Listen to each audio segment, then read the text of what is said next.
Hai, perkenalkan, kami adalah CPNS Kementerian Keuangan Angkatan 2023.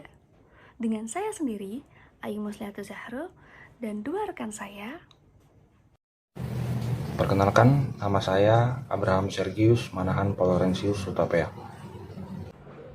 Halo, perkenalkan, nama saya Andre Aditya Manalu.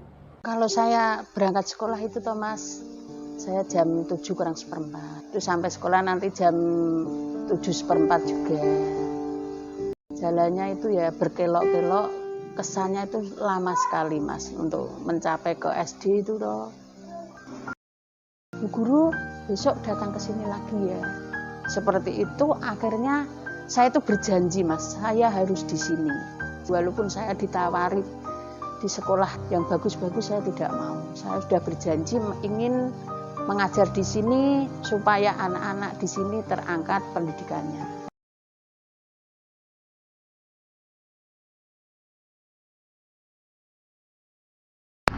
Ibu Sri Handayani merupakan seorang guru di sebuah sekolah dasar di Dusun Wates, Kecamatan Pulau Kulon, Kabupaten Grobogan. Ibu Sri sudah mengajar di sekolah dasar selama 16 tahun. Meskipun sudah memasuki usia 50 tahun, semangat juangnya tidak pernah padam. Ibu Sri dengan semangat berangkat pagi dan melewati medan yang sulit dan berkelok untuk dapat mengajar. Tidak jarang, ia harus terjatuh berkali-kali, bahkan sampai membuat rem motor yang digunakan patah. Setelah lulus dari UUP pada tahun 2006, Ibu Sri mencari sekolah yang tidak ada pengajarnya. Hatinya terketuk mendengar semangat belajar anak-anak di sana. Ia berjanji untuk tetap mengajar di sana meskipun ditawari pindah ke sekolah lain yang lebih baik. Meskipun fasilitas sekolah dasar di Dusun Wates kurang, Ibu Sri tetap memegang prinsip emas dimanapun emas. Selama mengajar dengan tulus ikhlas, anak-anak pasti bisa mengikuti pendidikan yang ada. Ibu Sri memiliki harapan yang sangat besar untuk bisa memajukan anak-anak di Dusun Wates. Penghasilan yang diperoleh Ibu Sri dari mengajar tidaklah cukup besar, tetapi tidak menyurutkan semangatnya untuk mengajar. Semangat dan keikhlasan menjadi prinsip yang dipegang teguh oleh Ibu Sri Handayani. Penerapan nilai dasar ASN oleh Ibu Sri Handayani. Ibu Sri Handayani menunjukkan penerapan nilai dasar ASN berorientasi pelayanan dengan semangat mengajar yang tinggi dan keikhlasan untuk memajukan pendidikan anak-anak di Dusun Wates. Kedua, Ibu Sri Handayani menunjukkan penerapan nilai dasar ASN akuntabel, yaitu bertanggung jawab atas kepercayaan yang diberikan dengan bekerja jujur dan ikhlas, yang dapat dilihat dari pernyataan bahwa yang kita tanam adalah untuk ibadah dan tidak akan mengharapkan apapun selain pemberian Tuhan yang Maha Esa. Ketiga, Ibu Sri Handayani menunjukkan penerapan nilai dasar ASN kompeten dengan memberikan pengajaran yang terbaik kepada anak-anak Dusun Wates dan terus belajar dengan lulus D2 pada tahun 2006. Keempat, Ibu Sri Handayani menunjukkan penerapan nilai dasar ASN harmonis dengan kepedulian dan keikhlasan mengajar anak-anak Dusun Wates. Kelima, Ibu Sri menunjukkan penerapan nilai dasar ASN loyal dengan dedikasi yang teguh untuk mengajar anak-anak di sekolah dasar Dusun Wates. 6. Ibu Sri Handayani menunjukkan penerapan nilai dasar ASN adaptif dengan menyesuaikan diri dengan keadaan medan yang sulit untuk tetap bisa mengajar di Dusun Wates. 7. Ibu Sri Handayani menunjukkan penerapan nilai dasar ASN kolaboratif dengan membangun kerjasama dengan warga Dusun Wates untuk mengajar anak-anak. Pada kesempatan kali ini, kami akan menganalisis kasus yang berhubungan dengan materi berakhlak yang telah dipelajari sebelumnya. Simak video berikut ya. Dampak dari diterapkannya nilai berakhlak oleh Bu Sri Handayani adalah 1. Anak-anak dapat menjadi generasi penerus yang memiliki intelektual sehingga nantinya dapat mampu membangun desanya sendiri.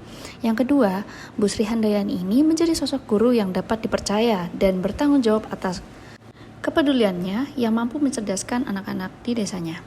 Yang ketiga, Bu Han dapat diberikan penghargaan yang sesuai karena sudah memberikan keikhlasan dan kepeduliannya untuk mau berkontribusi dalam mencerdaskan anak-anak di desa pelosok.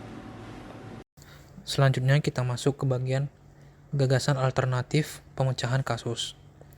Antara lain, pemerintah setempat perlu melakukan perbaikan terhadap aksesibilitas masyarakat menuju ke sekolah. Hal ini dibutuhkan karena berdasarkan film tersebut, banyak kendala yang dihadapi oleh guru dan murid ketika ingin jalan menuju ke sekolah. Guru dalam film itu pernah jatuh dari motor karena jalan menuju sekolah tidak rata. Kemudian banyak belokan serta tanjakan dan turunan. Kemudian gagasan yang kedua, perlu dilakukan sosialisasi atau mengajak penduduk agar lebih memperhatikan pendidikan anaknya.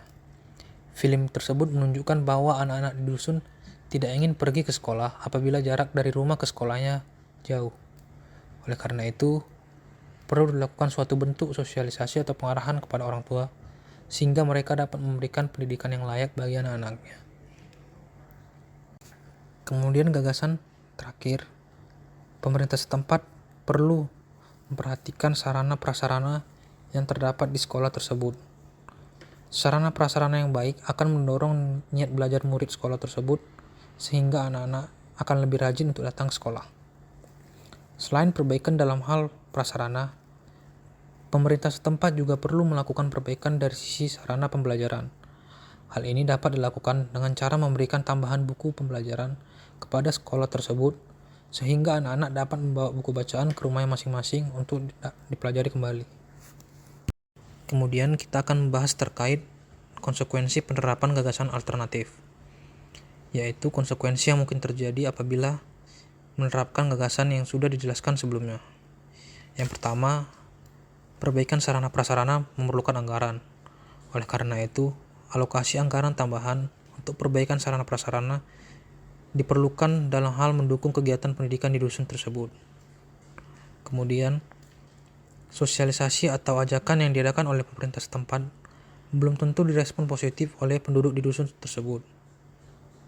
Penduduk di dusun rata-rata memilih untuk bekerja dibandingkan melanjutkan pendidikan. Hal ini dapat dilihat melalui cuplikan film di mana ibu guru menyebutkan bahwa lebih baik bekerja dibandingkan sekolah apabila sekolahnya jauh dari rumah.